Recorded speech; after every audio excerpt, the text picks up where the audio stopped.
कैसे हैं आप लोग। और आज जो मैं शुरुआत लाइव सेशन का जो कर रहा हूँ उसमें पैरामेडिकल प्रैक्टिस सेट सीरीज का जो 5वां पेपर है, मैंने इसमें लिख दिया है 40 क्वेश्चन, लेकिन मैं कराऊंगा 50 क्वेश्चन। लिख दिया है इसमें 40 क्वेश्चन आप लोग को, लेकिन कराऊंगा 50 क्वेश्चन। तो वीडियो को लास्ट तक ज़रूर देखें। यूट्यूब जो लाइव जो सेशन होता है वो 6 बजे शाम को डेली होता है, आप ज़रूर ज्वाइन करें। और मैं दो बातें और कहना चाहूँगा, जिसके लिए अगर पीडीएफ इंग्लिश मीडियम में चाहिए और या हिंदी मीडियम में चाहिए तो आपको टेलीग्राम चैनल ज्वाइन करना पड़ेगा किरण पैरामेडिकल क्लासेस का। उसमें आपको सारे लैंग्वेज में पीडीएफ अवेलेबल हैं, वहाँ पे जाकर चेक कर सकते हैं। सीरियल वाइज से आपको पीडीएफ अवेलेबल है, तो ज़रूर से ज़रूर आप क्लास के अंत तक बने रहें। चलिए हम चलते हैं पहले प्रश्न की ओर। ये प्रश्न पूछने का तरीका कुछ और अलग है, जिससे हम कोशिश करते हैं कि ज़्यादातर लोगों को याद हो जाए। चलिए मेरी सब प्रयास जो है आप लोगों को सफलता दिलवाना है। तो चलिए हम आगे पहले प्रश्न की ओर बढ़ते हैं। पहला प्रश्न आपके सामने क्या है उसके लिए हम आगे बढ़ते हैं। मैंने पहले प्रश्न के बारे में बात किया, जिसमें पहले प्रश्न आपको ये है कि एपिलेप्सी रोग जो होता है किससे संबंधित है। ये जो सारे प्रश्न है विटामिन से संबंधित है या आपको किसी न किसी चीज़ों से संबंधित है। ज़्यादातर मैं पूछता हूँ इसमें क्वेश्चन कि अगर विटामिन से कोई क्वेश्चन आ जाता है, एक भी क्वेश्चन आ जाता है तो उससे छूटे नहीं। और बहुत सारे ऐसे क्वेश्चन आते हैं जो विटामिन से रिलेट करके पूछे जाते हैं। तो मैं विटामिन के क्वेश्चन जो है आपको 50 क्वेश्चन में कराता हूँ, उसमें से लगभग मुझे लगता है कि एक न एक क्वेश्चन आएगा ही है। तो मैं आगे चलता हूँ। एपिलेप्सी रोग जो किससे संबंधित है। एपिलेप्सी रोग जो है नाड़ी संस्थान से संबंधित है। आपको लिख लीजिएगा, नाड़ी संस्थान से संबंधित है ना।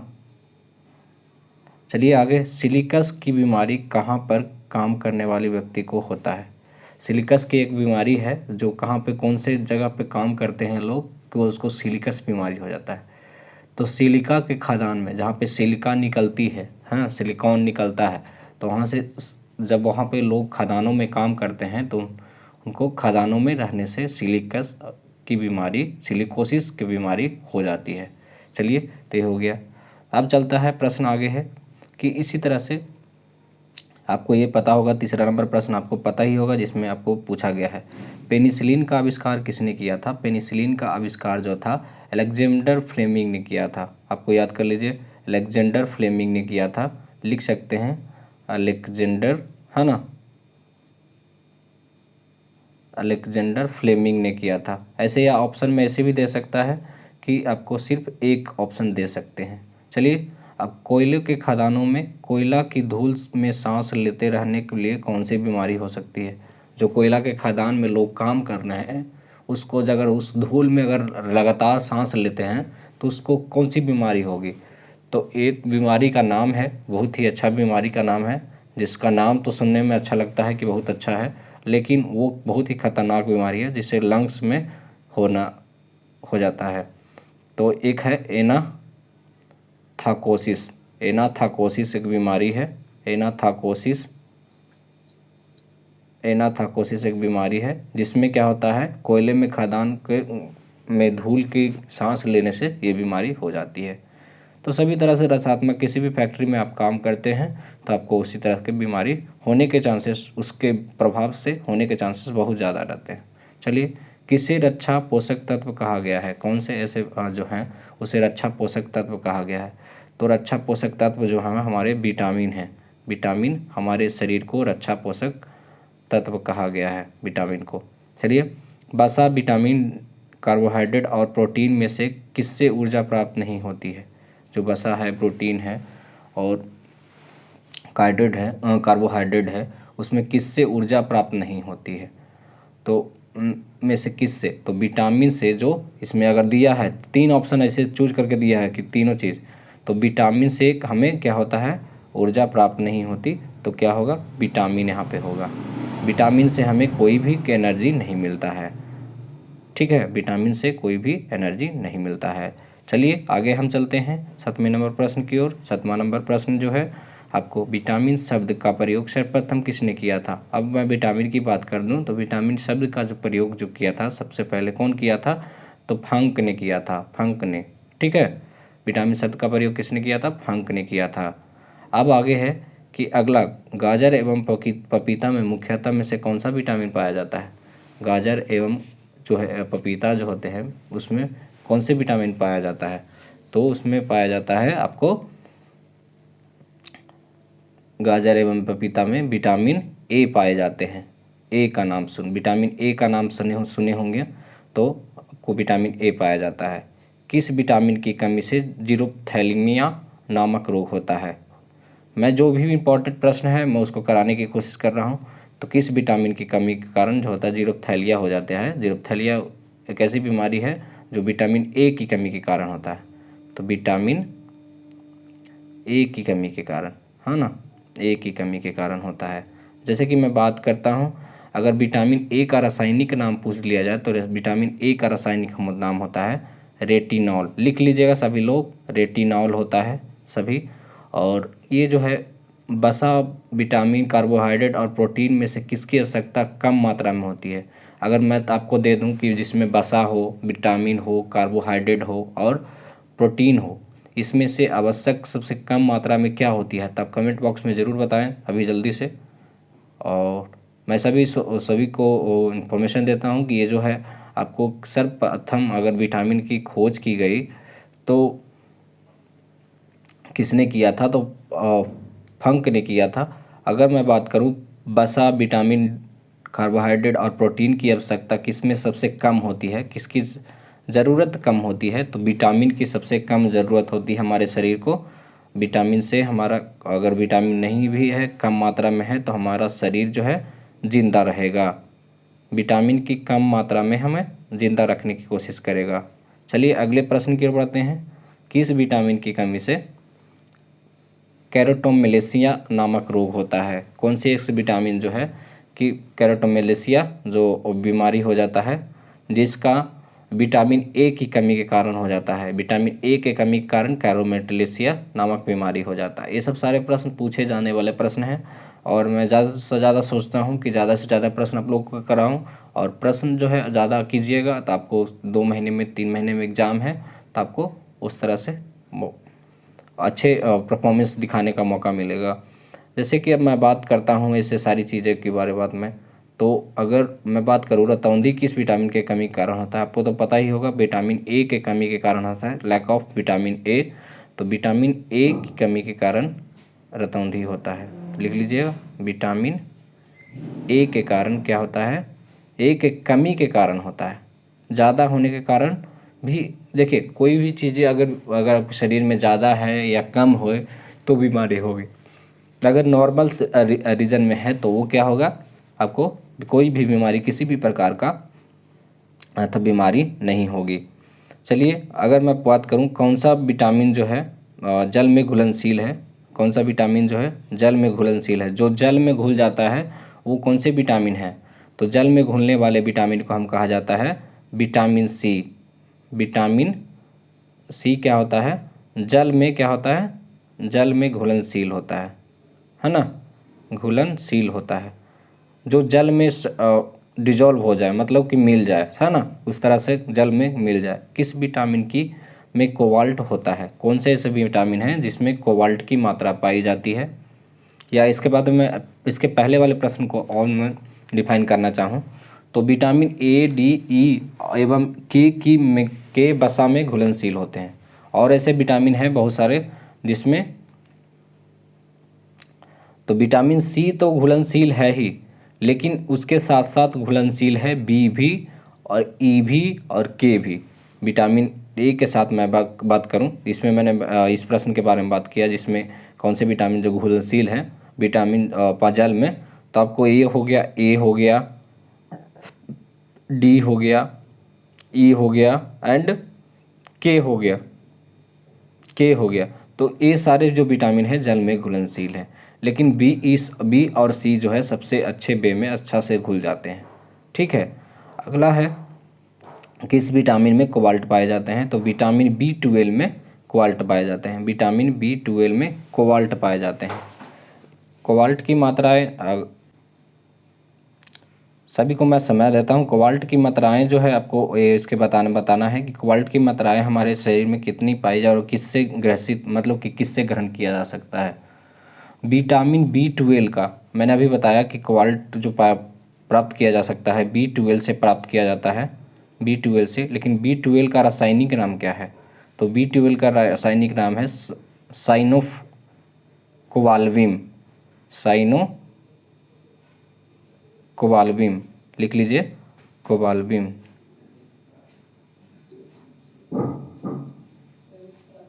साइनोकोबाल्विम इस तरह से होता है। वर्षा के जल में अगर मैं बात करूं कि वर्षा के जल में कौन से विटामिन पाए जाते हैं, तो अभी बोल रहा है, अभी पॉल्यूशन के कारण क्या है कि वर्षा के जल में अभी HCl पाए जा रहे हैं, हाइड्रोक्लोरिक एसिड, है ना, H2SO4 भी पाए जा रहे हैं। तो एक जो है पॉल्यूशन के कारण जो है वर्षा का जल जो है ये आपको एक अच्छा मतलब कि माना जाता था पहले कि जल का स्रोत जो सबसे अच्छा स्रोत जो है वर्षा का जल होता है, सबसे शुद्ध जल होता है वर्षा का जल। लेकिन अब पॉल्यूशन के कारण जो है वायुमंडलीय में गंदी हवाएं के कारण और बहुत सारे ऐसे फैक्ट्रियों के कारण क्या होता है कि आपको उसमें गंदी हवा जो बह रही है और निकल रही है, उससे वायु प्रदूषण हो रहा है। और अब जब वर्षा होती है तो वायु प्रदूषण के होकर गुजरती है, तो उसमें जो उसका पानी होता है वो जहरीली हो जाती है।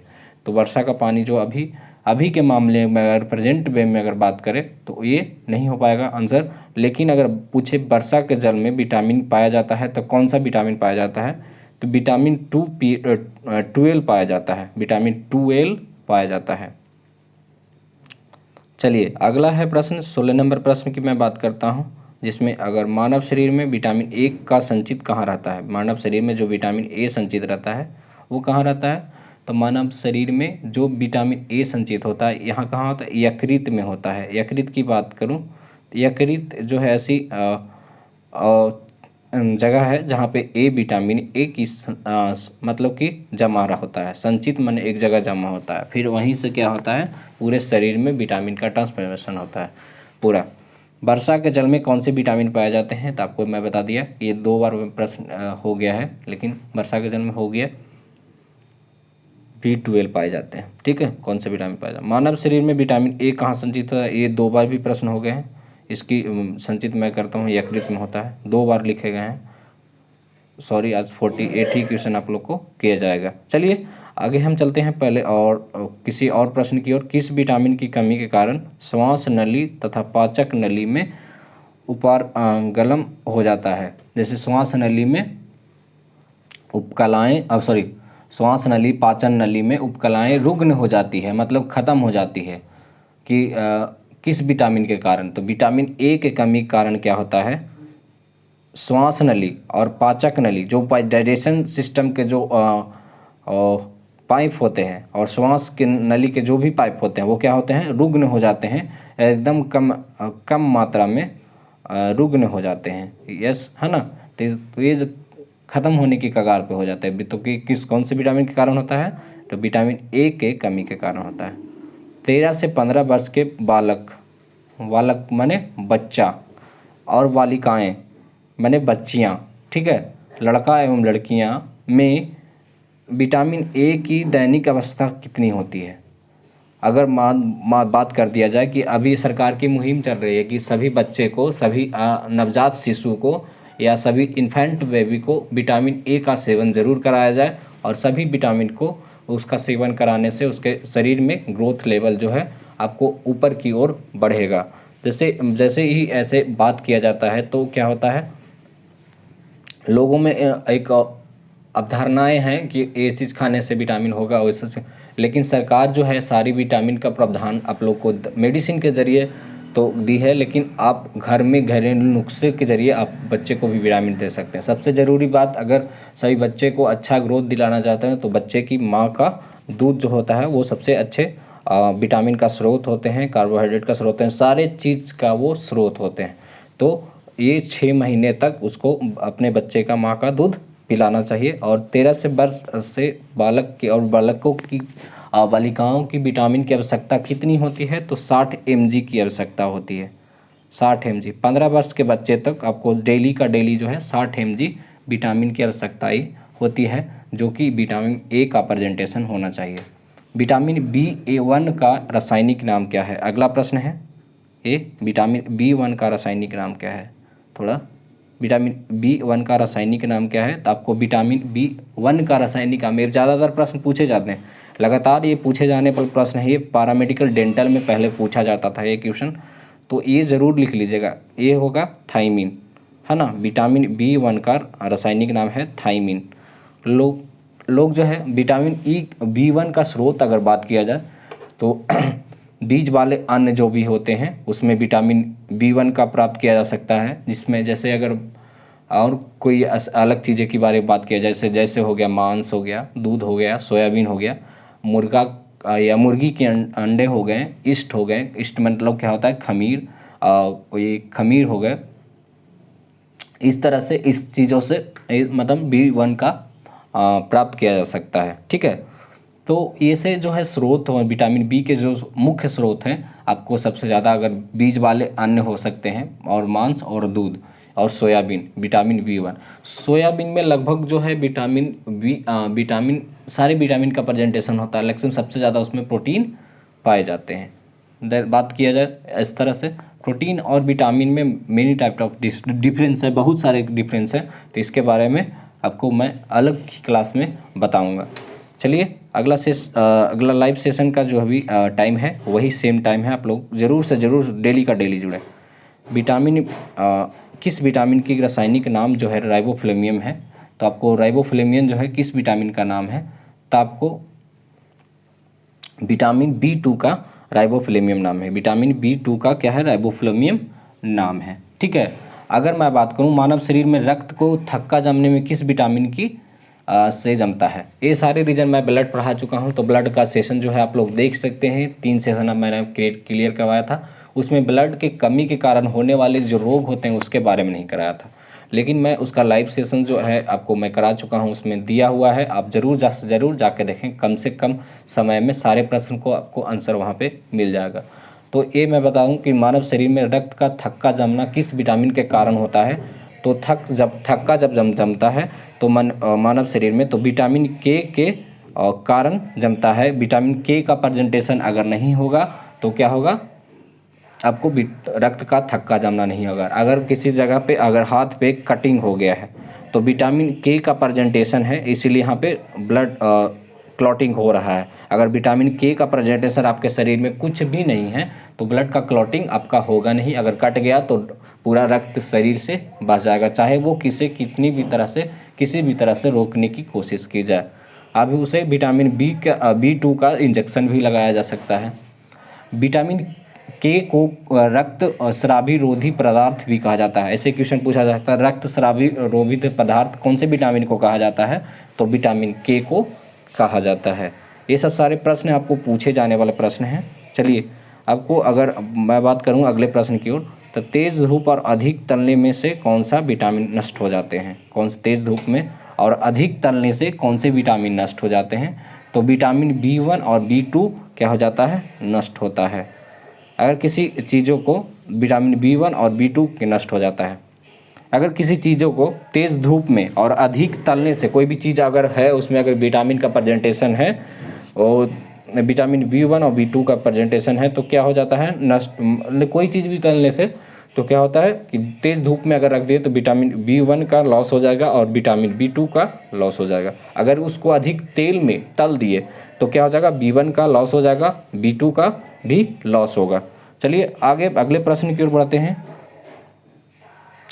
किस विटामिन के कमी से ओठ और जिह्वा की त्वचा जो है रूखापन आ जाता है, कौन से ऐसे विटामिन हैं जिसमें ओठ और जिह्वा जो होते हैं और उसके रूखापन आ जाता है, तो विटामिन B12 का, अभी देखें ठंडे के दिनों में आप लोग देख रहे होंगे तो विटामिन B2 के कारण क्या होता है, उसमें आपको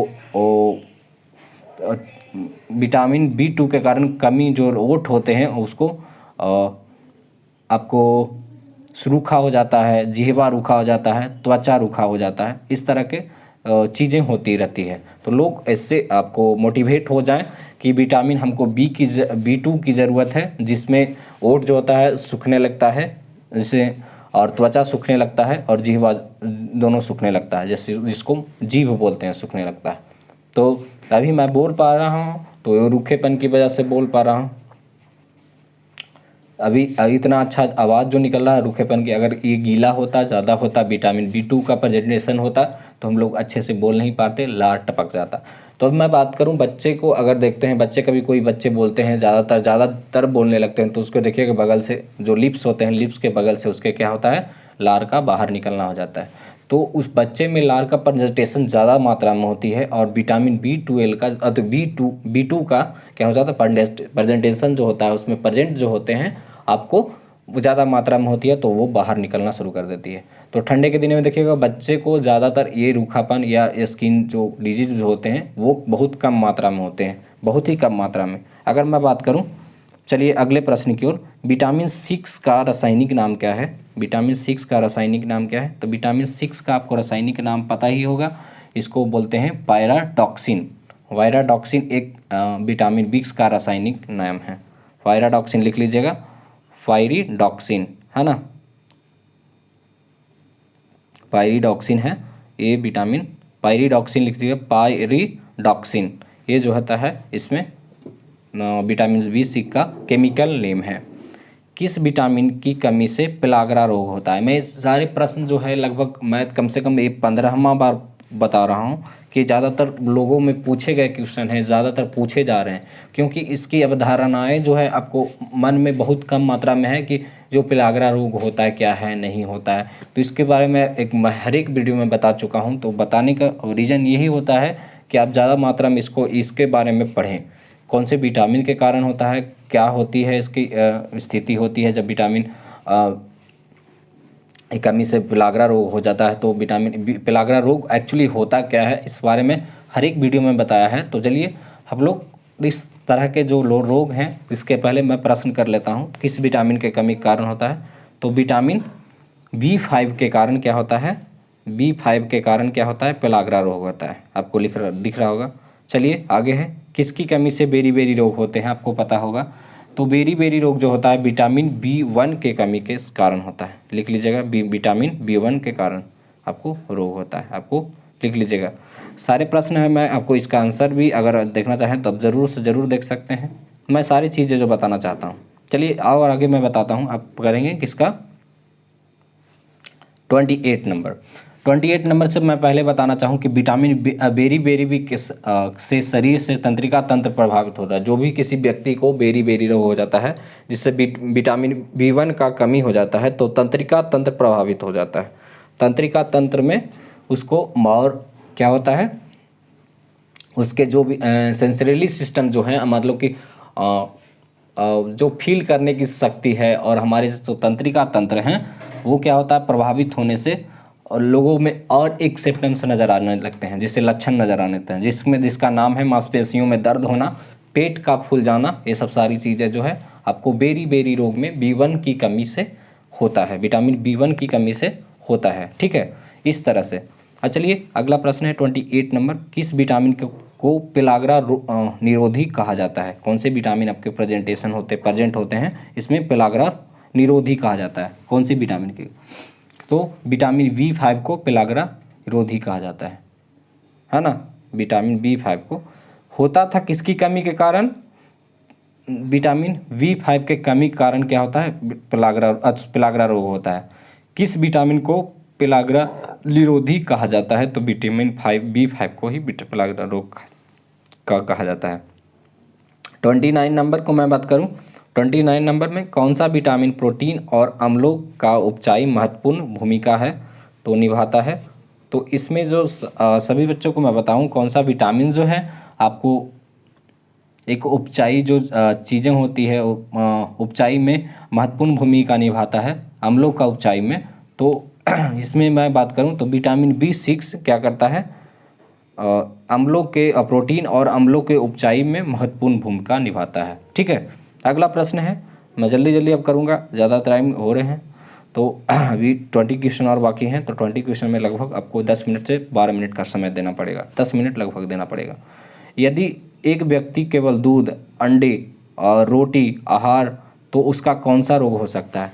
मान लिया जाएगा, कहता है व्यक्ति जो है सिर्फ दूध खा रहा है, अंडा खा रहा है, रोटी खा रहा है, लेकिन उसको भी बीमारी होता है। कौन से बीमारी हो सकते हैं? कौन सी बीमारी उसको हो सकता है। तो इसमें जो है शरीर को सबसे ज़्यादा अगर विटामिन की ज़रूरत है तो vitamin A, vitamin C and सारे प्रोटीन की ज़रूरत है। लेकिन इसमें जो है विटामिन सी का स्रोत आपको कहीं किसी चीज़ में नहीं दिख रहा होगा। दूध से कभी विटामिन सी का स्रोत नहीं है, अंडे से नहीं है, रोटी से भी नहीं है। तो इसमें दूध से आपको प्रोटीन वगैरह मिल सकते हैं, है ना। विटामिन ए का परसेंटेज अंडे से हो सकता है, विटामिन ए। रोटी से क्या कार्बोहाइड्रेट मिल सकते हैं, लेकिन विटामिन सी का परसेंटेज कहीं नहीं है। तो इसको अगर व्यक्ति को कह दिया जाए कि केवल दूध खा रहा है, अंडा खा रहा है, रोटी खा रहा है, तो इसको कौन सी विटामिन की कमी है, तो विटामिन सी के कारण। एक प्रश्न जो है घुमावदार प्रश्न है, घुमा करके पूछा गया है।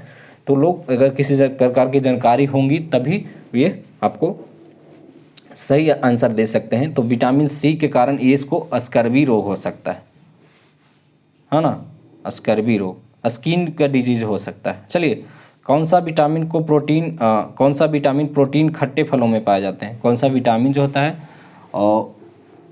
खट्टे फलों में पाया जाता है। तो विटामिन सी जो होता है क्या होता है, खट्टे फलों में पाए जाते हैं। विटामिन सी का प्रेजेंटेशन हो जाता है खट्टे फलों में पाया जाता है। कौन सा विटामिन चर्म को स्वस्थ रखने के लिए लाभदायक होता है। तो हमारे स्किन को सबसे अच्छा स्वस्थ रखने के लिए कौन से विटामिन की सबसे ज़्यादा आवश्यकताएं होनी चाहिए और अच्छी मतलब कि अच्छा इन्फॉर्मेशन देता है और अच्छा काम करता है। तो कौन से विटामिन काम करते हैं, तो आपको ये काम करने वाले सबसे अच्छे विटामिन जिसका नाम है विटामिन सी, एंड 32 नंबर का आंसर होगा विटामिन सी, है ना। चलिए आगे मैं बात करूं किस विटामिन के कारण 33 में, चलिए 33 में है किस विटामिन की कमी के कारण स्कर्वी रोग होता है। मैं बात कर दिया कि विटामिन सी के कमी के कारण स्कर्वी रोग होते हैं। यहाँ पे देखिए प्रश्न जो है एक दूसरे से रिलेट करके बताया कि मैं ऐसा कराता हूँ कि कोई भी प्रश्न एक दूसरे से अगर रिलेट कर रहा है, उससे अगर प्रश्न निकल रहे हैं, एक भी प्रश्न निकल रहे हैं, तो आपको मैं उस प्रश्न को आंसर दे दूँ, ठीक है। तो विटामिन सी के कारण क्या होता है, विटामिन सी के कारण आपको स्कर्वी रोग होते हैं, जिसमें स्किन डिजीज होने के चांसेस होते हैं। स्किन डिजीज अभी ज़्यादातर मात्रा में अगर बात किया जाए वातावरण इन्वायरमेंट की वजह से हो रहा है, जिसमें पॉल्यूशन की वजह से। अगर अब मैं बात करूं भारत की पॉल्यूशन, तो भारत जो है अभी जो है तीसरे नंबर पे आ रहे हैं। भारत क्या है, तीसरे नंबर पे पॉल्यूशन में सबसे आगे आ रहा है। अगर भारत में सबसे स्वच्छ शहर की बात किया जाए तो एक इंदौर सिटी है, वहाँ पे सबसे स्वच्छ सिटी माना गया है, भारत का सबसे स्वच्छ सिटी। वहाँ का इन्वायरमेंट, वातावरण, जो भी चीज़ें हैं वहाँ पे सबसे स्वच्छ माना गया है और स्वच्छ रहता भी है सारी चीज़ें, ठीक है। तो स्कर्वी रोग होते हैं। तो अभी 3 तरह से स्कर्वी रोग है, जैसे वातावरण इन्वायरमेंट से हो गया, एक विटामिन सी की कमी के कारण हो गया, एक होता है स्किन डिजीज आ रहे हैं कैसे, अल्ट्रावायलेट जो रे निकल रहे हैं हमारे वायुमंडल से, वो क्या आ रहा है हमारे शरीर पे पड़ना है, तो उसकी वजह से क्या होता है स्किन डिजीज होने के चांसेस बहुत ज़्यादा मात्रा में हैं और हो रहे हैं। और उससे ज़्यादा और एक चांसेस बनता है कि आपको ये स्किन कैंसर होने के चांसेस बहुत ज़्यादा मात्रा में। तो विटामिन सी का रासायनिक नाम क्या है, तो विटामिन सी का रासायनिक नाम है आपको एस्कॉर्बिक एसिड, लिख लीजिएगा एस्कॉर्बिक एसिड, है ना।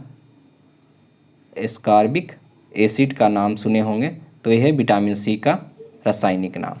चलिए आगे मैं बात करूं तो स्कर्वी रोग जो होता है मसूड़े से खून निकलने, दांत ढीले होकर गिरने लगते हैं और रक्त वाहिकाओं से कमज़ोर हो जाता है। स्कर्वी और रिकेटस, एक सेकंड थोड़ा सा इन्फॉर्मेशन,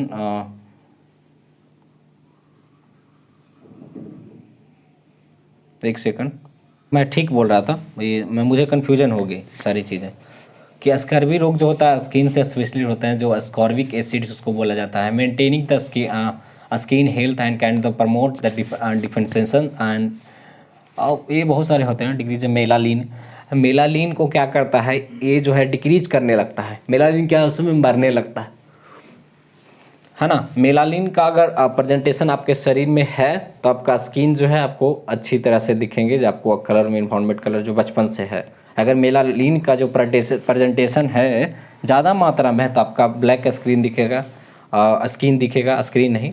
और मेलानिन का जो कम प्रेजेंटेशन है तो अच्छे मात्रा तो है, तो उसका स्किन जो है वाइट कलर का दिखेगा। तो ज़्यादातर आपको पाए जाते हैं इस तरह से। तो चलिए चलिए आगे चलते हैं। विटामिन, सबसे ज़्यादा विटामिन किस में पाया जाता है? विटामिन सी किस में पाया जाता है? तो रसेदार खट्टे फलों में विटामिन सी का प्रेजेंटेशन ज़्यादा होता है ना। ये सबसे ज़्यादा विटामिन पाया जाता है, अगर सी पाया जाता है तो आंवला में पाया जाता है। आंवला लिख लीजिएगा, आंवला खाए होंगे, आंवला में पाया जाता है। कौन सा विटामिन घाव भरने के लिए सहायक होता है? तो विटामिन सी जो होता है, क्या होता है? घाव भरने के लिए विटामिन सी क्या होता है? सहायक होता है। टमाटर में कौन सा विटामिन पाया जाता है? तो टमाटर में भी क्या हो जाता है? विटामिन सी का प्रेजेंटेशन ज़्यादा होता है। ठीक है, आगे मैं बात करूं 38 नंबर। 38 नंबर है, किस पेय पदार्थ में विटामिन सी को छोड़कर सभी पोषक तत्व पाए जाते हैं? कौन सा ऐसे पेय पदार्थ हैं जिसमें उसको छोड़ करके विटामिन सी को छोड़ करके सारे पदार्थ मतलब कि सारे पोषक तत्व पाए जाते हैं? तो दूध एक ऐसा पेय पदार्थ है जिसमें विटामिन सी का प्रेजेंटेशन नहीं होता है, लेकिन मिल्क एक ऐसा पदार्थ है जिसमें पेय पदार्थ है जिसमें दूध सी का प्रेजेंटेशन, विटामिन सी का प्रेजेंटेशन नहीं होता है। अगर विटामिन सी का प्रेजेंटेशन होता तो ये दूध पनीर बन जाता। अगर फिर दूध नहीं रहता, उसमें विटामिन की सभी पोषक तत्व जो हैं वो नहीं होते। तो जो है लैक्टिक एसिड का नाम सुने होंगे, तो एक जो है जब भी विटामिन सी का प्रेजेंटेशन उसमें बढ़ेगा या जो है आपके जो वहाँ पे बैक्टीरिया जो है, हार्मफुल बैक्टीरिया, यूजफुल बैक्टीरिया जो है उसमें काम करना शुरू कर देते हैं। तो लैक्टोबैसिलस एक है, इसमें पाया जाता है। वो उसमें क्या होता है? दूध से दही जमने की प्रक्रिया होती है और उसमें विटामिन सी का प्रेजेंटेशन होता है। तो दूध की अगर बात किया जाए तो दूध में विटामिन सी का प्रेजेंटेशन नहीं होता है। Lack of vitamin C in milk जो होते हैं आपको इसमें नहीं होता है। अगर बात किया जाए कि अलग से कि दूध का प्रेजेंटेशन में अगर सारे पोषक तत्व पाए जाते हैं तो पाए जाते हैं 100% ये पाए जाते हैं। तो दूध खाने के लिए आपको सिर्फ दूध को ना गर्म करें और जल्दी से खा लें। और ज़्यादा दूध मतलब दूध को ज़्यादा समय तक अगर रखना है तो आपको मिल्क को गर्म करना पड़ेगा ताकि उसमें विटामिन सी का जो ग्रोथ है वो धीरे धीरे कम हो नहीं हो। ठीक है, चलिए आगे चलते हैं। विटामिन ए की हीनता से लड़ने की क्षमता गोल्डन राइस की प्रमुख उपयोगिता में से दाने में से किसकी प्रचुर मात्रा होती है? जो विटामिन ए की जो हीनता से लड़ता है क्षमता वाले गोल्डन राइस की प्रमुख क्या होता है? बीटा कैरोटीन पाए जाते हैं। बीटा कैरोटीन उसमें प्रचुर मात्रा में पाई जाती है। तो लिख लीजिएगा, ये प्रश्न बहुत ही पहले पूछा गया था। बीटा कैरोटीन है ना। बीटा कैरोटीन एक ऐसी चीज़ें हैं जिसमें ये प्रश्न पूछे गए। सॉरी, बीटा कैरोटीन ऐसी है जो विटामिन ए की क्षमता को लड़ने से क्षमता वाले लड़ने से गोल्डन राइस की प्रमुख उपयोगिता के दाने में प्रचुर मात्रा में पाई जाती है। गोल्डन राइस जो होता है वैज्ञानिक द्वारा आनुवांशिक परिवर्तन में विकसित चावल है। गोल्डन राइस को बनाया गया है। अभी देखे होंगे एक प्लास्टिक फाइबर का एक चावल आता है जिससे हम खाने से कोई इफेक्टिव नहीं है लेकिन हमें भूख मिटती है। तो उससे कोई हमारा शरीर को हार्मफुल भी नहीं है, लेकिन एक तरह से ज़्यादा मात्रा में अगर ज़्यादातर खाते हैं तो ये सिर्फ जो है प्लास्टिक फाइबर का एक चावल बनाया गया जिससे हम लोग खाना शुरू कर दिए हैं। ज़्यादातर अलग देशों में खाना शुरू कर दिया है। तो बीटा कैरोटीन ऐसा तत्व है जो शरीर में विटामिन ए में परिवर्तित हो जाता है। बीटा कैरोटीन एक ऐसा शब्द, मैं बार बार बोलता हूँ, जो चीज़ें समझ में नहीं आए वो कमेंट बॉक्स में ज़रूर लिखें। बीटा कैरोटीन एक ऐसा तत्व है जो शरीर में विटामिन ए में परिवर्तित करता है और इससे विश्व भर में बीटा कैरोटीन को विटामिन ए का सबसे प्रमुख स्रोत माना गया। बीटा कैरोटीन को विटामिन ए का सबसे प्रमुख शब्द मतलब कि स्रोत माना गया है। अगर बोल दिया जाए विश्व भर में सबसे ज़्यादा विटामिन ए का प्रमुख स्रोत किसे माना गया तो बीटा कैरोटीन को। ठीक है, 39 हो गया। और 40 में चलते हैं। रसेदार खट्टे फलों में कौन सा विटामिन पाया जाता है? रसेदार खट्टे फलों में विटामिन ए का विटामिन सी का प्रेजेंटेशन होता है। विटामिन सी लिख लीजिएगा, विटामिन सी पाया जाता है। पायरिया रोग को दूर करने के लिए कौन सा विटामिन लेना चाहिए? आपको पायरिया रोग अगर हो गया है तो कौन से विटामिन लेने की सबसे ज़्यादा ज़रूरत है?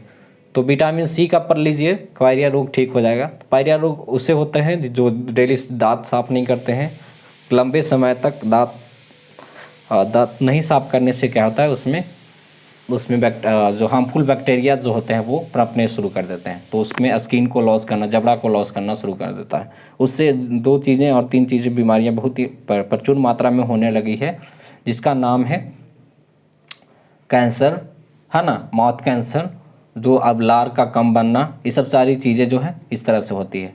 तो और उसका जो पायरिया जब किसी व्यक्ति को हो जाता है तो उसमें उसका जो स्मेल होता है बहुत ही भयानक, बहुत ही खतरनाक और गंदे तरीके का होता है। ठीक है, तो नींबू, संतरा, मौसम्मी जो है सारी चीज़ें हैं, विटामिन सी का स्रोत है, तो आप इसको खाएं तो पायरिया रोग आपको दूर हो सकता है। अब मैं बात करूं, कुत्ते को कौन से विटामिन की ज़रूरत नहीं होती है। कुत्ता एक ऐसा जानवर है सबसे जो वफादार होता है, कुत्ते को कौन से ऐसे विटामिन की ज़रूरत नहीं होती है, तो विटामिन सी का ज़रूरत कुत्ते को नहीं होता है। कुत्ते के शरीर में विटामिन सी स्वतः बन जाता है, जो भी कोई भी चीज़ खाएगा तो, लेकिन वो कुत्ते का शरीर एक ऐसा मॉड्यूलेट होता है कि आपको अच्छे से वो कर लेता है। ठीक है, इस तरह से मतलब कि वो बना लेता है कि आपको वैसा कर पाए। चलिए आगे चलते हैं। एलर्जी को दूर रखने के लिए कौन सा विटामिन लेना चाहिए। अगर हमारे सारे शरीर में, अगर देखिए पहले क्या होता था ना कि कोविड, अभी बात कर लिया जाए, सामने कोविड की बात कर लिया जाए, कोविड-19 की बात कर लिया जाए, तो हमारे शरीर में क्या होता है, एक एलर्जी टाइप की हो जाती थी, जिससे हमको टेस्टलेस हो जाता था, स्मेललेस हो जाते थे, जिससे स्वाद लेना नहीं आता था, अब मतलब कि सांस की बीमारी हो जाती थी, इस तरह के डिजीज हो जाते थे। तो एक एलर्जी था, एक एलर्जी को दूर करने के लिए विटामिन सी का अगर डॉक्टर ने सबसे ज़्यादा प्रेफर किया किसी चीज़ को, तो सबसे ज़्यादा विटामिन सी को प्रेफर किया कि कोरोना को अगर नष्ट करना है तो विटामिन सी आपका शरीर में ज़्यादा मात्रा में प्रचुर मात्रा में होनी चाहिए, तो आपको विटामिन सी आपको कोविड-19 से लड़ सकता है। इसका मेन रीज़न ये था। चलिए आगे है, ब्रोंकाइटिस रोग जो है के उपचार में कौन सा विटामिन लेना चाहिए। ब्रोंकाइटिस रोग जो होते हैं उससे कौन से मतलब कि विटामिन लेना चाहिए, तो विटामिन सी जो होता है आपको लेना चाहिए। सारे जो है इसमें विटामिन सी 42 से लेकर के 44 तक आपको विटामिन सी ही आंसर होंगे। किस विटामिन को हार्मोन समझा गया है, कौन से ऐसे विटामिन हैं जो जिसको हार्मोन समझा गया है, तो विटामिन डी को क्या हो जाए, विटामिन डी को हार्मोन समझा गया है। ठीक है, विटामिन डी के सृजन में किस तत्व का उल्लेखनीय योगदान है, कौन सा ऐसा तत्व है जिसको उल्लेखनीय योगदान माना जाता है, और तो ये जो है विटामिन सी को सबसे उल्लेखनीय योगदान जो माना जाता है कैल्सीफेरॉल को माना जाता है। उल्लेखनीय योगदान कैल्सीफेरॉल एक तत्व है, कैल्सीफेरॉल लिख लीजिएगा, कैल्सीफेरॉल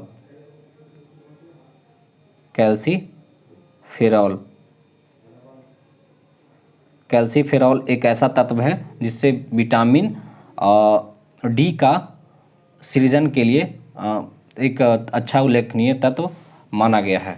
चलो अगर मैं बात करूं सबसे, अगर विटामिन डी की सबसे अच्छा स्रोत, सबसे सस्ता स्रोत अगर माना जाए, तो विटामिन डी का सबसे सस्ता स्रोत आपको पता है क्या है। सुबह सुबह नहा लीजिए और छत पे चले जाइए, और छत पे चले जाइए तो ठंडी हवा में नहीं, ठंडी हवा से ठंडी लग सकती है आप लोग को, लेकिन विटामिन डी के जो अगर प्राप्त करना है तो आपको सुबह सुबह नहा लीजिए, आपको चले जाइए धूप में। धूप में क्या होता है, उसमें सबसे सस्ता स्रोत है विटामिन डी का, सूरज का प्रकाश।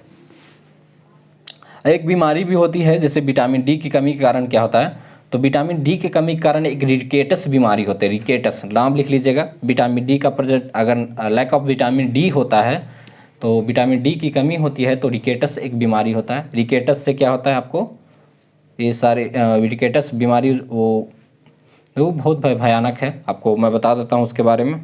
रिकेटस एक ऐसी बीमारी है, रिकेटस में क्या होता है कि एक सूखा रोग जो होता है, ये बच्चों में सबसे ज़्यादा ये क्या होता है, बच्चों में पनपता है, जिससे क्या होता है कि जो बच्चों की हड्डियाँ जो होती है, पैरों की हड्डियाँ हो या कहीं किसी चीज़ की हड्डियाँ हो, वो मतलब कि मुड़ना शुरू कर देती है, जो ये लैक ऑफ विटामिन सी के कारण होता है।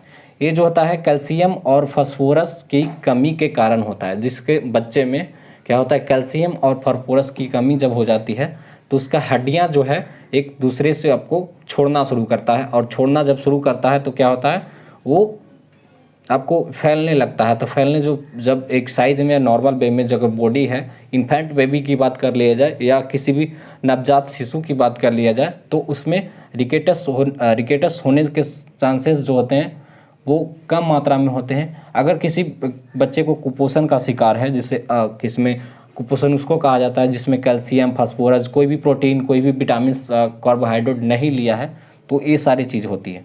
तो ये इस बीमारी में होता है कि सिर्फ अगर बात किया जाए, सिर्फ हड्डियों में दर्द होना होता है और हड्डियों को कमज़ोर होना है होता है और हड्डियां नरम पड़ जाती है, हड्डियां जुड़ी हुई होती है, लेकिन वो विकृत आकृति में हो जाती है, डिफरेंट आकृति में हो जाती है।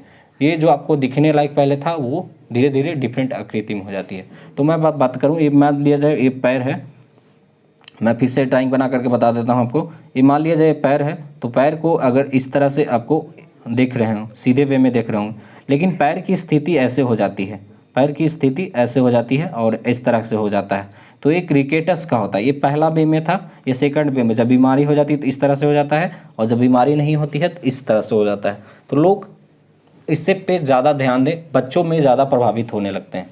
तो सभी कैल्शियम और फास्फोरस की सबसे कमी के कारण हो जाता है। तो कैल्शियम की जो है आपको ले सकते हैं किसी भी तरह से, आपको कैल्शियम तो आप डेली आप ले सकते हैं, किसी भी मीडियम से आप ले सकते हैं। ज़्यादा प्रचुर मात्रा में भी ना लें ताकि आप लोगों को हानि पहुंचाए। चलिए आगे मैं बात करूं कि टमाटर, बंद गोभी, प्याज, शलजम आदि एवं कौन से विटामिन प्रचुर मात्रा में पाए जाते हैं। अगर टमाटर में बात किया जाए तो टमाटर में कौन सा विटामिन पाया जाता है, प्याज में कौन सा विटामिन पाया जाता है और शलजम में कौन सा विटामिन पाया जाता है और बंद गोभी में। तो बंद गोभी में इस सब सारी चीज़ों में आपको विटामिन सी का प्रेजेंटेशन ज़्यादा होता है। ज़्यादा सेवन कीजिएगा। अब से अगर हम डेली टमाटर खाते हैं तो विटामिन सी खा रहे हैं, बंद गोभी खा रहे हैं तो विटामिन सी खा रहे हैं, प्याज खा रहे हैं तो विटामिन सी खा रहे हैं, शलजम खा रहे हैं तो विटामिन सी खा रहे हैं। तो सारे प्रश्न अगर पूछ देगा कि शलजम में कौन से विटामिन पाए जाते हैं, तो सबको पाया जाता है विटामिन सी।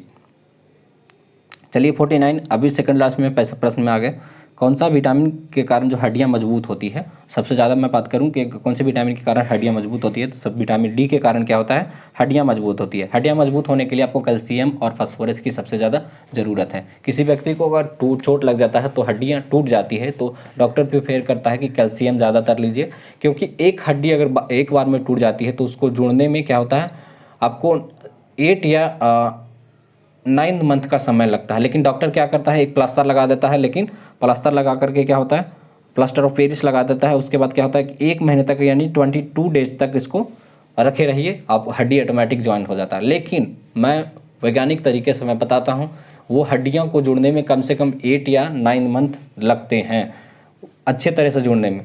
एक हड्डी कभी भी परस्पर एक से दूसरे से जुड़ने में 9 या 8 मंथ लगते ही लगते हैं। वो ज़्यादा कहा जाता है कि आपको अच्छी तरह से काम कर सकते हैं, आपको मतलब कि कहीं भी किसी भी तरह का परेशानी नहीं हो। इसीलिए डॉक्टर क्या करता है, प्रिफर करता है कि 22 डेज या 30 डेज तक आपको ये रखना पड़ेगा प्लास्टर। ठीक है। किस विटामिन के कमी के कारण बाल झड़ते हैं, कौन सी विटामिन जो होती है उसके कारण बाल झड़ता है, तो आपको बताना होगा। तो बाल झड़ना आज तक के मैं बात करूं तो सबसे ज़्यादा मैं बात करता हूं तो ये आपको नॉर्मल वे में किसी भी व्यक्ति को हो रहा है, ये तो है सबसे ज़्यादा। अगर कौन सी विटामिन के कारण, तो विटामिन एज के कारण जो होते हैं बाल झड़ना शुरू हो जाते हैं। विटामिन एज का प्रमुख स्रोत की अगर बात किया जाए, मैं सबसे पहले इसके बारे में बात करता हूँ। तो विटामिन एज का प्रमुख मतलब स्रोत जो है आपको ग्रहण किया जा सकता है उससे, तो खमीर आप खाइए, गेहूँ खाइए, है ना, अंडा खाइए, मूंगफली खाइए, चॉकलेट खाइए। चॉकलेट में विटामिन एच होते हैं, जिसको विटामिन एच का मतलब कि केमिकल नेम जो होता है, रासायनिक नेम जो होता है बायोटीन होता है। बायोटीन से क्या कर सकते हैं हम लोग, विटामिन एच का मतलब प्राप्त कर सकते हैं। तो सब्जी में खाइए, फल खाइए, इसमें आदि में पाए जाते हैं। तो इस तरह के अगर इंग्लिश मीडियम में सभी बच्चों को जो एक क्वेश्चन आंसर आपको करना है, तो मैं सारी चीज़ें जो बताया सेम ही है। एपिलेप्सी डिजीज़ क्या होते हैं, रिलेट किससे करता है, ये सारी चीज़ें हैं। मैं आपको ये इंग्लिश PDF अगर डाउनलोड करना है तो टेलीग्राम चैनल पे जाएं, आपको टेलीग्राम चैनल पे आपको इस तरह के इंग्लिश जो सारे प्रश्न मैं बताया उसका सारा प्रश्न का इंग्लिश है। आपको किसी हिंदी मीडियम से नहीं है तो आपको इस तरह से आपको मिल जाएंगे। अगर कहिएगा कमेंट बॉक्स में ज़रूर लिखिएगा कि इंग्लिश मीडियम में हमें चाहिए, तो मैं आपको उस तरह से समझा दूँगा। अगर thank you for joining this live session. और आज के लिए इतना ही, मिलते हैं नेक्स्ट, तक के लिए धन्यवाद। और वीडियो में चैनल पे नए हैं तो चैनल को जरूर सब्सक्राइब कर लीजिएगा। पीडीएफ को डाउनलोड कर लीजिएगा, टेलीग्राम चैनल पे जरूर जाएं। हिंदी और इंग्लिश मीडियम में दोनों प्रश्न कराए गए हैं। तो आपको आज टोटल कितने प्रश्न कराए गए हैं? 50 प्रश्न कराए गए हैं। 50 प्रश्न में आपको सारे साइंस की प्रश्न हैं। साइंस में क्या हो गया, विटामिन के भी प्रश्न पूछे गए हैं और प्रोटीन के भी कुछ प्रश्न हैं। तो मैं आगे मतलब कि कल मैं सोच रहा हूँ कि लगभग 100 क्वेश्चन तक मैं सारी चीज़ों को कराऊँ, तो ताकि आप लोग को ज़्यादा से ज़्यादा के प्रश्न जो है कर सकें। और मैं सोचता हूँ कि जल्दी से जल्दी आप लोग इस तरह के प्रश्न आपको ज़्यादा से ज़्यादा मात्रा में मिले और ज़्यादा से ज़्यादा आप लोग कवर कर पाएँ। तो थैंक यू वेरी मच। आज के लिए इतना ही, मिलते हैं नेक्स्ट वीडियो में। तब तक के लिए धन्यवाद। आपका दिन शुभ हो।